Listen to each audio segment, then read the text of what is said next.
Friends, please subscribe, like, and comment. This is very important to us. Do you spend 80% of your time on idle self-talk? Shocking. Introduction. As you read this, you can hear a voice in your head. Mine. But wait, right now in the background, notice? Another one. Your own. It just commented on this sentence. Perhaps it asked, "What's he talking about?"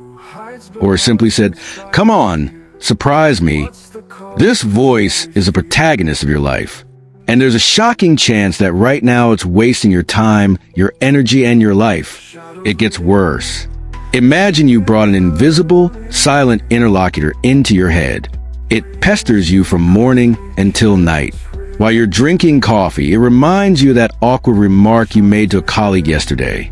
While you're riding the subway, he's painting you with a humiliating picture of a failed meeting that hasn't even happened yet. While you're trying to fall asleep, he's putting on a full-length movie about what if disaster strikes.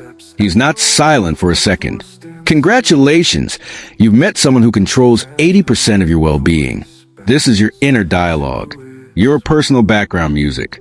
And most of what he's telling you isn't brilliant insight or profound philosophical truth. This is mental junk food, psychological garbage. This is an endless, broken record. You're playing out the same arguments with people who aren't there. You're chewing on words that can no longer be changed. You're making plans that are destined to fail and fearing disasters that will never happen. It's like watching the same boring TV show over and over again, where the main villain is your own imagination. And the worst part? You don't even notice it's happening. It's become the background noise of your life. The white noise of your anxiety, doubts, and self-criticism. You become so accustomed to it that you consider these thoughts yourself.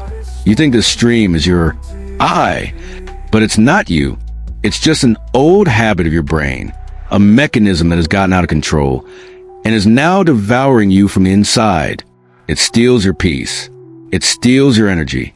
It makes you put off important things because I'll just finish this thought and then I'll get started.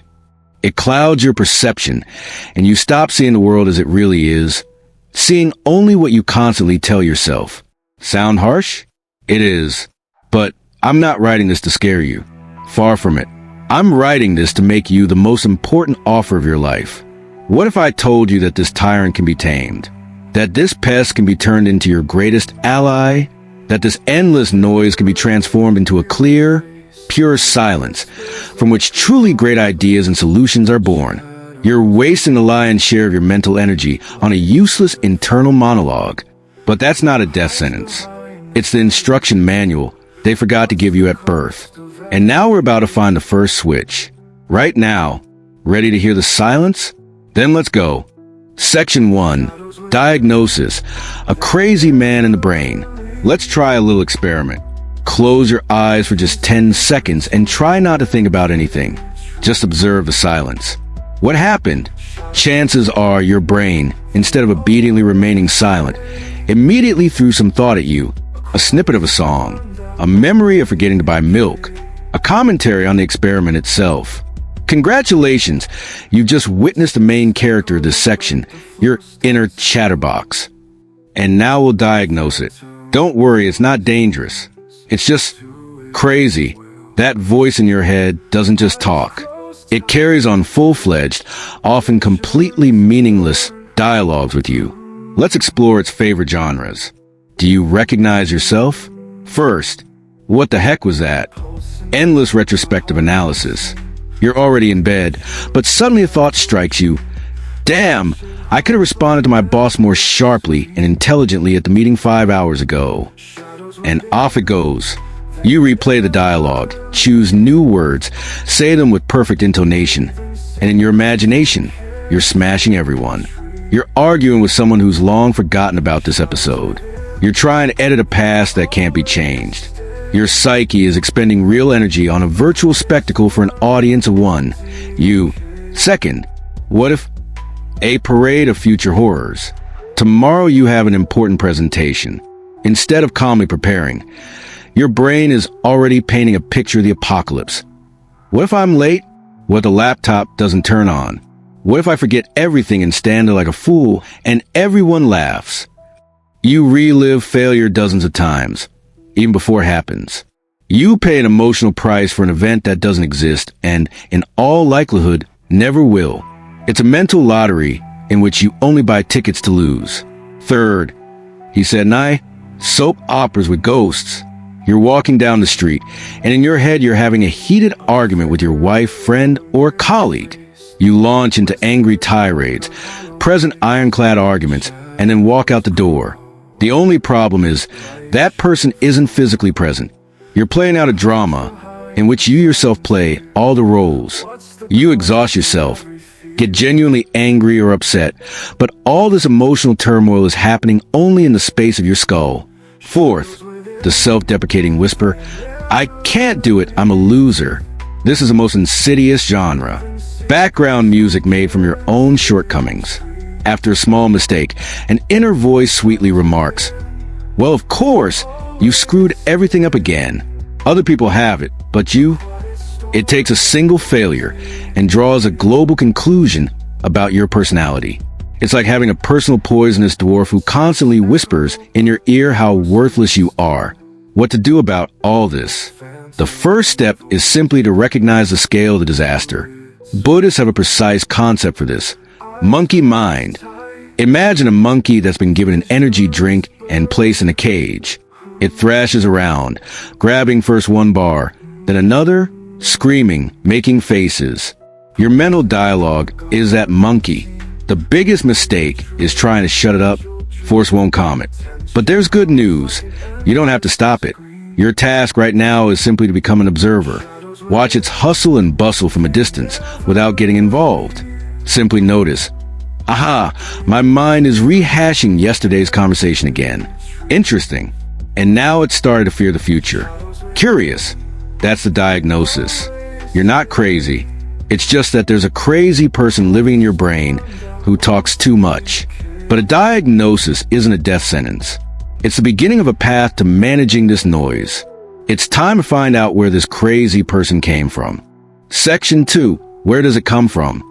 Evolutionary bug or function. So, we made a diagnosis. Inside each of us, there's a Chatterbox madman. The first question that comes to mind is, why? Why is my brain doing this to itself? Is it some kind of glitch? Calm down. This isn't your personal flaw. You're not a clumsy user of your consciousness. It's much more interesting. Your inner Chatterbox isn't a bug. It's an ancient, slightly outdated function. One that once saved the lives of your ancestors, and now simply ruins your mood.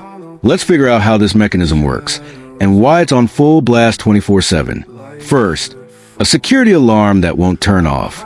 Imagine yourself as a primitive man. You're walking through the savannah. It's critical to hear every rustle in the bushes. Any shadow can be a saber-toothed tiger. A brain that constantly scans its surroundings for threats is a valuable asset. It feeds you and saves you. It must constantly answer the question, what if there's danger in those bushes? What if the tribe from the neighboring cave wants to attack us? This mechanism has saved millions of lives. But there's one problem. You no longer live on the savannah. Now you live in a world of relative safety. But your brain doesn't. It's still scanning. Only instead of a tiger, it's looking for threats on social media. In your boss's angry glare, in an unanswered message. It mistakes everything for a threat. And it still screams danger in your ear without ceasing, where none actually exists. It's like a fire alarm triggered by a lit cigarette. Constantly. Second, the illusion of control over chaos. The world is a complex and unpredictable place.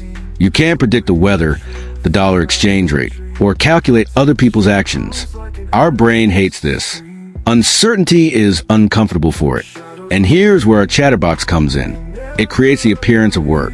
By replaying the same conversation over and over in your head, you seem to be refine the situation. You seem to be in control. By anticipating all possible failures, you seem to be preparing for them. This gives us a false sense of confidence. I thought about the problem, so I'm solving it. But this is a deception. It's like chewing gum for the mind. It tastes good, but has zero nutritional value. You're not in control of the situation. You're just chewing it in your head, wasting precious energy. You're like a navigator redrawing the route map for the 100th time instead of just starting to drive. Third, the power of habit, carved into neurons. Now for some hardcore neuroscience. Don't be alarmed. It's simple. Your brain is a network of roads, neural pathways. The more often you think a certain thought, the wider and more well-trodden this road becomes. Let's say you were once terrified before a public speaking event. You thought through a scenario of failure. Your brain paved a thin path. Public speaking, thought of failure, fear. If you repeat this a few times, the path becomes a road, then a wide avenue. And now you haven't spoken publicly in years. But the moment you think of such a possibility, your brain whizzes onto its favorite well-trodden avenue of panic. It's the path of least resistance. Your internal dialogue is simply a collection of the most well-trodden avenues and roads in your head. Anxiety, self-criticism, analyzing the past. These are simply old, strong neural habits, automatic routes along which your attention travels. 2,000 years ago, the Stoics said, "It's not things that disturb us, but our opinions about things." Your internal dialogue is precisely these opinions. It's not objective reality.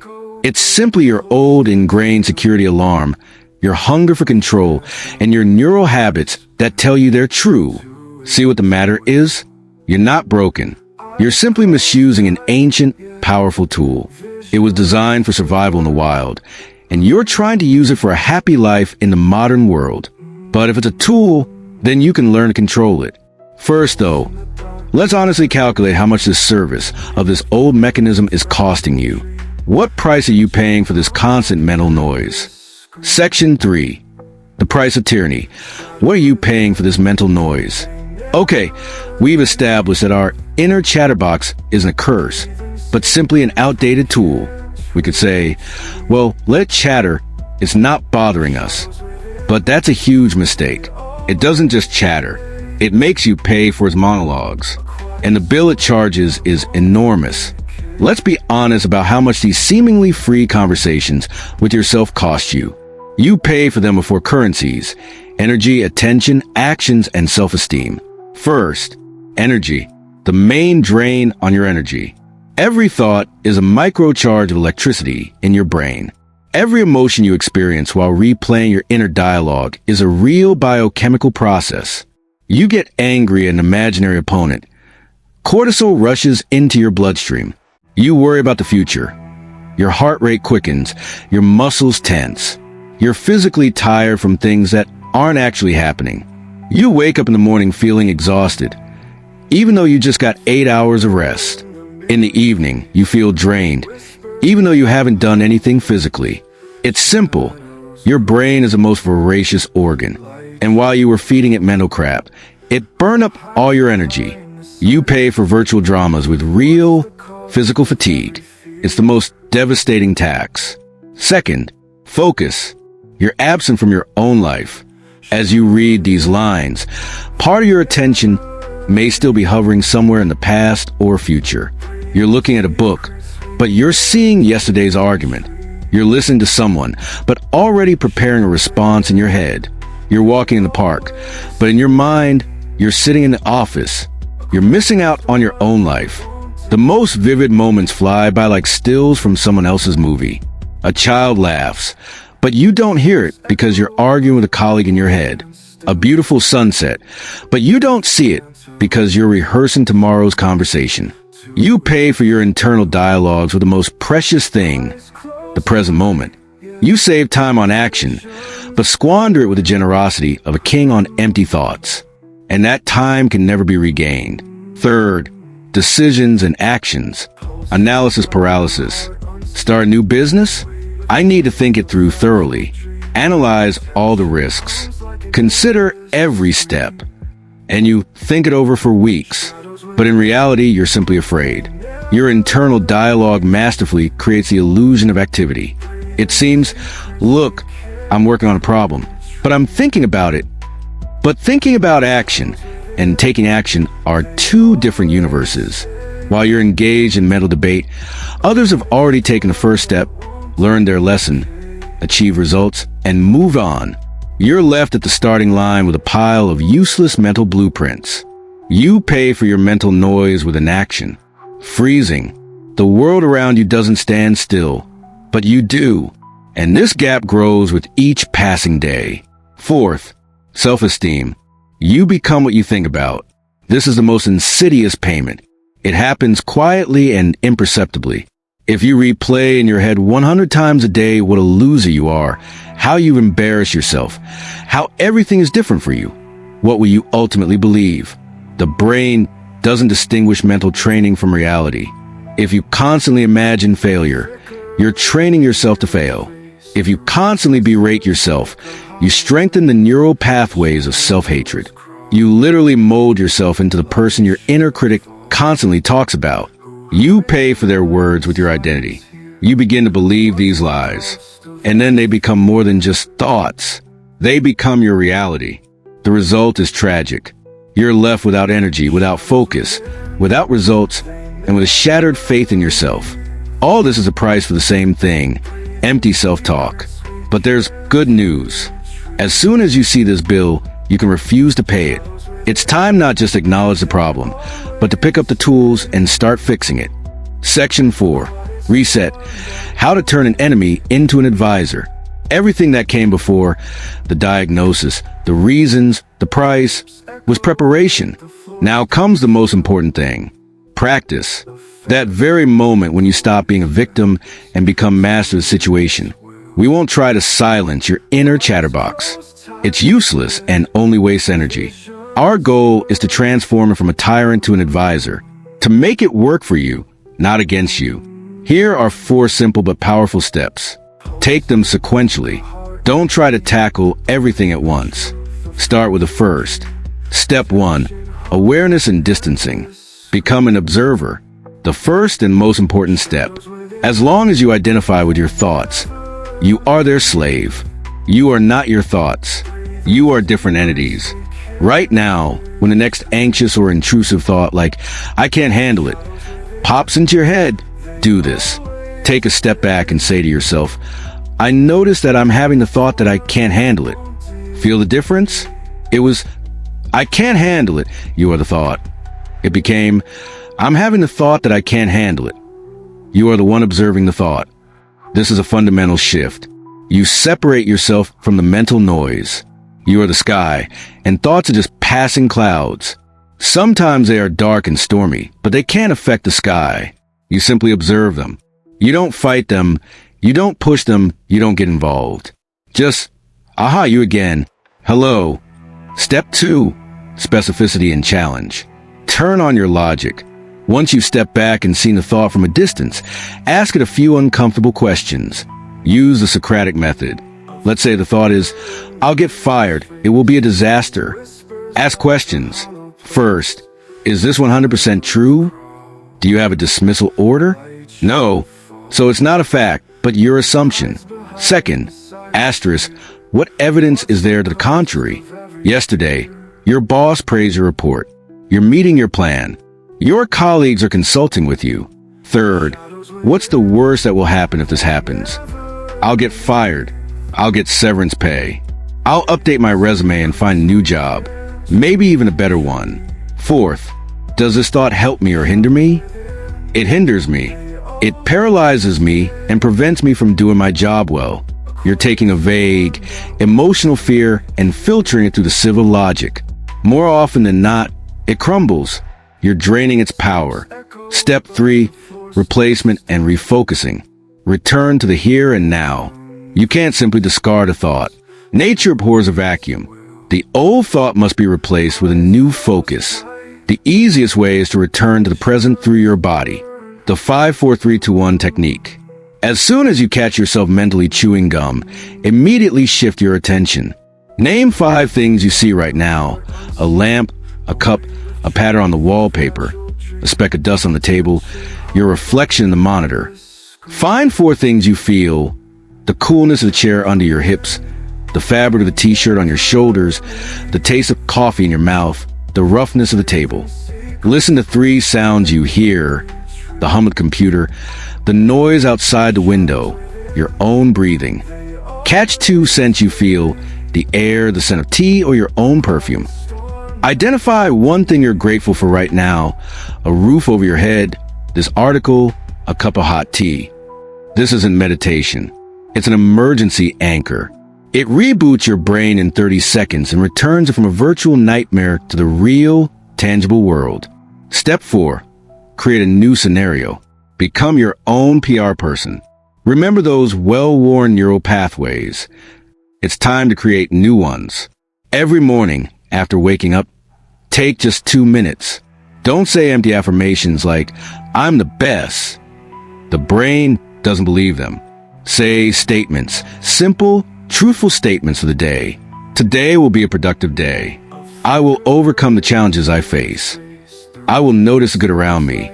I can remain calm. Say this not as a mantra, but as a calm resolution. You're not begging the universe. You're informing your brain of your plans for the day. You're forging a new path, a path of calm and confidence. You won't get rid of the inner voice, but you'll learn to listen to it only when it's telling you something useful. The rest of the time, simply mute it and enjoy the silence.